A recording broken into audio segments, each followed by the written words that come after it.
अस्सलामुअलैकुम and welcome to my channel. दोस्तों, आज की वीडियो में हम आपको विज़िट करवाएंगे इस्लामाबाद से 40 किलोमीटर दूर दरियाए समा के किनारे मौजूद एक तारीखी किले की, जिसका नाम है किला हरवाला। यकीनन आप लोगों में से बहुत कम लोगों ने इसके बारे में सुना होगा। तो आज हम इस किले को एक्सप्लोर करेंगे, आपको इसका विज़िट करवाएंगे, इसकी तारीख़ के बारे में भी बताएंगे। इस किले की तरफ जाने के दो रास्ते हैं, एक कहूटा रोड से आता है, दूसरा गुलबर्ग ग्रीन एक्सप्रेस वे से आता है। तो हम दूसरा रास्ता इख्तियार करेंगे। तो इस सिलसिले में हम लोग अभी मौजूद हैं गुलबर्ग ग्रीन एक्सप्रेस वे पर। यहाँ से किला हरवाला तकरीबन 17 किलोमीटर के फासले पर है। तो चलिए अब अल्लाह का नाम लेकर अपना सफ़र शुरू करते हैं।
जी दोस्तों, 40 मिनट की ड्राइव के बाद मैं किला हरवाला के बिल्कुल करीब पहुंच चुका हूं। ये मेरे बैकग्राउंड में आप लोग देख सकते हैं, आप लोगों को दरिया नज़र आ रहा होगा। ये दरियाए समा है और किले तक पहुंचने के लिए कोई प्रॉपर रास्ता नहीं बनाया गया। हमें किले तक पहुंचने के लिए ये दरिया जो है ये अबूर करना होगा। तो चलें अब आपको रास्ता दिखाता हूँ। देखिए कच्चा रास्ता है यहाँ का।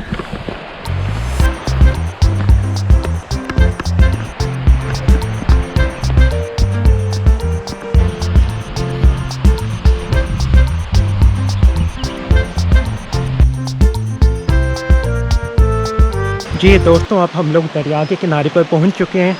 तो यहाँ पर पत्थर पड़े हुए हैं बड़े बड़े, तो हमें इन पत्थरों पे चल के तो ये दरिया हमें अबूर करना है। तो इन पत्थरों से मुझे एक शेर याद आ रहा है, इन्हीं पत्थरों पे चल के अगर आ सको तो आओ, मेरे घर के रास्ते में कोई कहकशां नहीं है।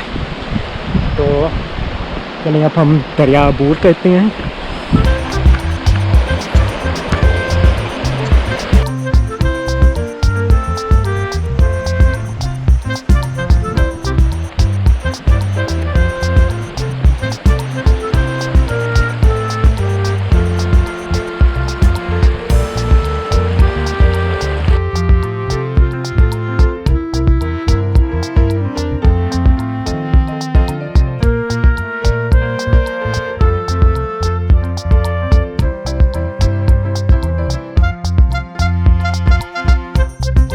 जी दोस्तों, किले तक पहुंचने का पहला मरहला जो दरिया अबूर करना था वो हमने कर लिया।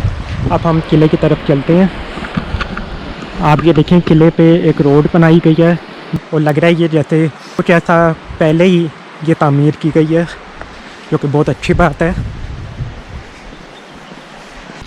दोस्तों, आगे बढ़ने से पहले मैं आपको इस किले की तारीख़ के हवाले से कुछ बता देता हूँ।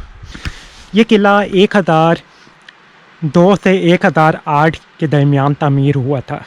कहते हैं सुल्तान महमूद गज़नवी ने जब हिंदुस्तान पर हमला किया तो घक्कड़ कबीले का बानी था काए गोहर, उसने उसका बहुत साथ दिया।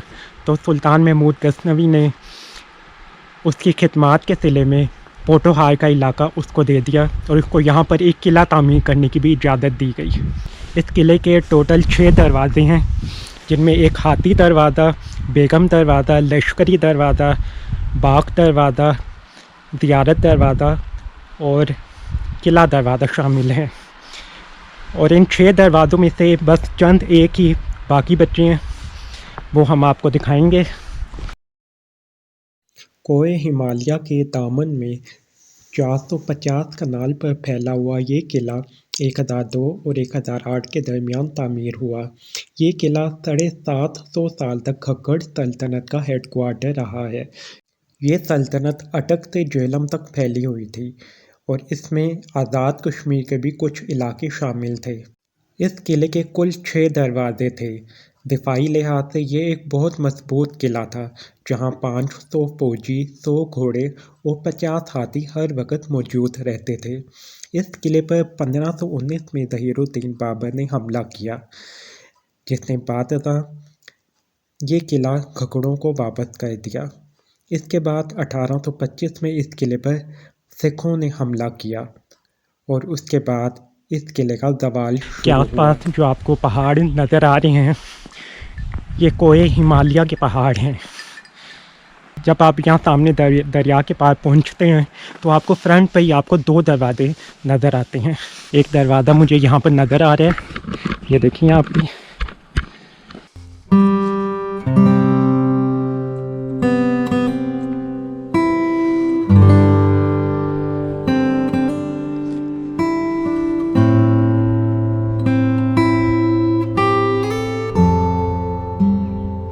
दोस्तों, जैसे ही आप दरिया अबूर करके ऊपर आते हैं पहाड़ी पे, तो सबसे पहले जो आपको दरवाज़ा मिलता है वो ये दरवाज़ा है। मेरे बैकग्राउंड में आप देख सकते हैं, इस दरवाजे का नाम है किला दरवाज़ा। ये आप देखें, काफ़ी हद तक अपनी असल हालत में मौजूद है। अब हम अंदर चलते हैं।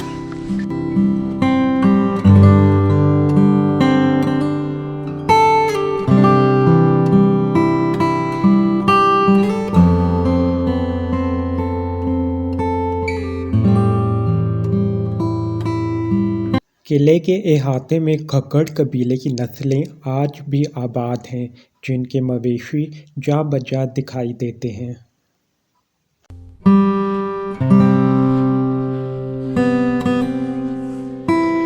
दोस्तों, अब मैं जिस दरवाजे की तरफ जा रहा हूँ उसका नाम है लश्करी दरवाज़ा। ये दरवाज़ा भी काफ़ी हद तक अपनी असल हालत में मौजूद है। मेरे बैकग्राउंड में आप देखें, ये जो दरवाज़ा है ये लश्करी दरवाज़ा है। ये दरवाज़ा सिर्फ इनके लश्कर की आमदोरफ्त के लिए इस्तेमाल किया जाता था।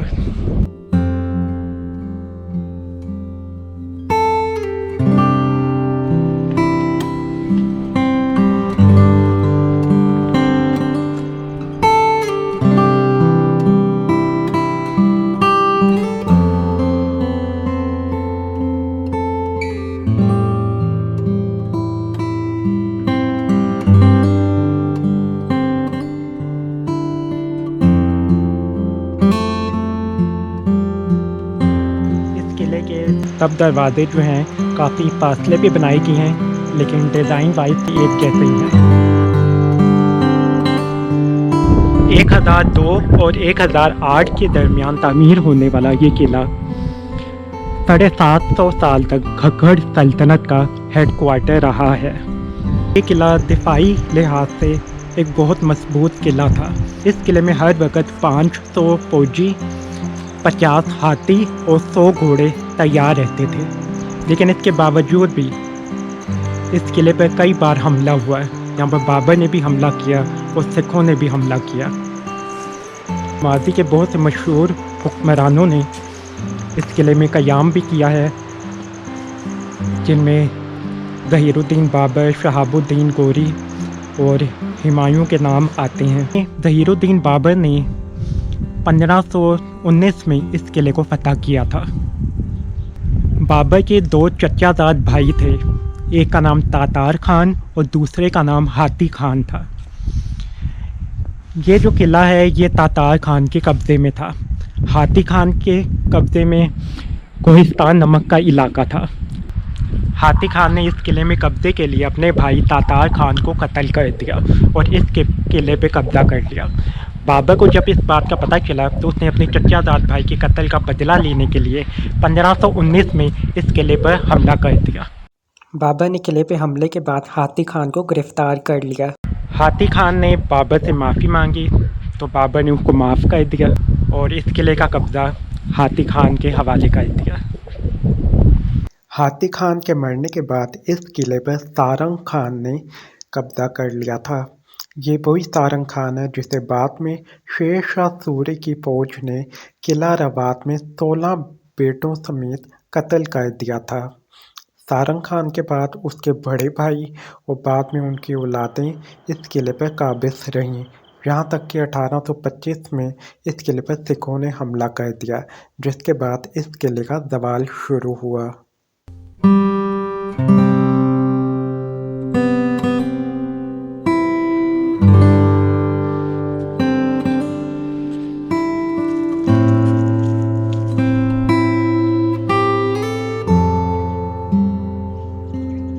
दोस्तों, ये मेरी बैक साइड पे जो आप लोग दरवाज़ा देख रहे हैं ये किले का बाग दरवाज़ा है।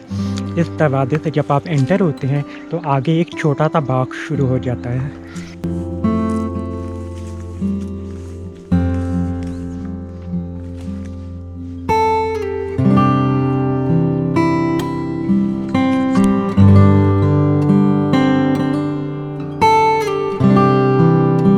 दोस्तों, ये मेरी बैक साइड पे जो आप दरवाज़ा देख रहे हैं ये किले का ज़ियारत दरवाज़ा है, क्योंकि जैसे ही आप अंदर एंटर होते हैं तो बिल्कुल सामने ही बोहड़ के दरख्तों का सिलसिला शुरू हो जाता है, जिसके दरमियान कुछ पुरानी कब्रें भी मौजूद हैं।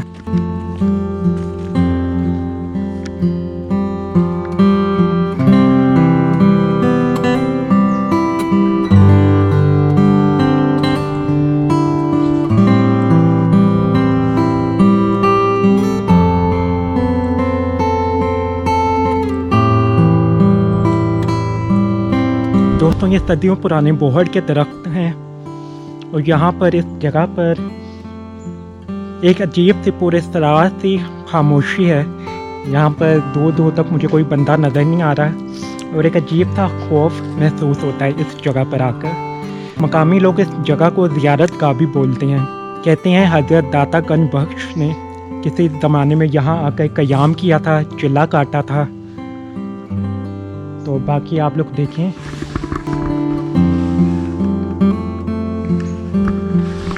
इन दरख्तों के साथ ही एक छोटा सा कब्रिस्तान भी है, कुछ कब्रें मौजूद हैं जो यकीनन मकामी लोगों की कब्रें हैं।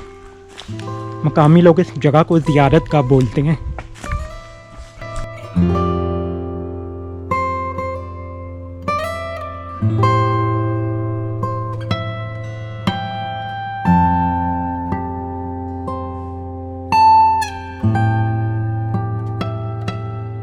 बोहड़ का दरख्त हिंदू मज़हब में बहुत मुक़द्दस माना जाता है।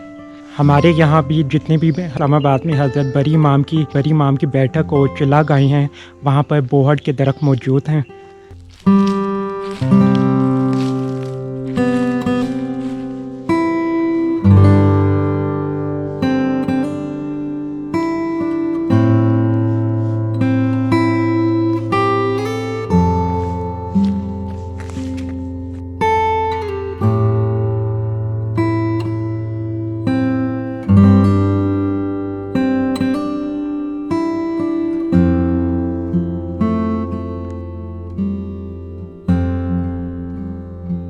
बैकग्राउंड में आप लोग देख रहे हैं पहाड़ी के ऊपर किले की फसील नज़र आ रही है और उसके साथ एक दरवाज़ा भी नज़र आ रहा है जो मेरा ख्याल में हाथी दरवाज़ा है। तो वहाँ तक अब पहुँच कर देखते हैं।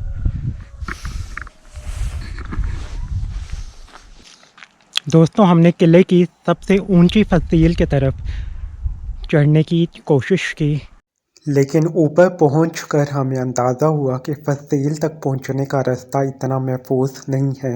तो हमने फिर अपना फसील तक पहुंचने का प्लान जो है वो कैंसिल कर दिया। अभी आप यहाँ का टॉप से आप यहाँ का व्यू देखिए।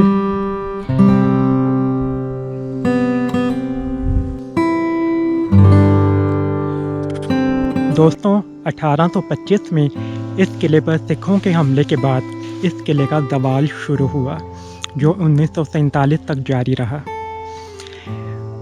1980 में इस किले को पाकिस्तान आर्कियोलॉजिकल डिपार्टमेंट के हवाले किया गया ताकि इस किले की रिनोवेशन की जा सके, लेकिन अभी तक पाकिस्तान आर्कियोलॉजिकल डिपार्टमेंट ने इसकी बहाली के लिए कुछ नहीं किया। अगर कुछ किया होता तो ये किला भी किला रोहतास और किला रवात की तरह ये किला भी महफूज होता।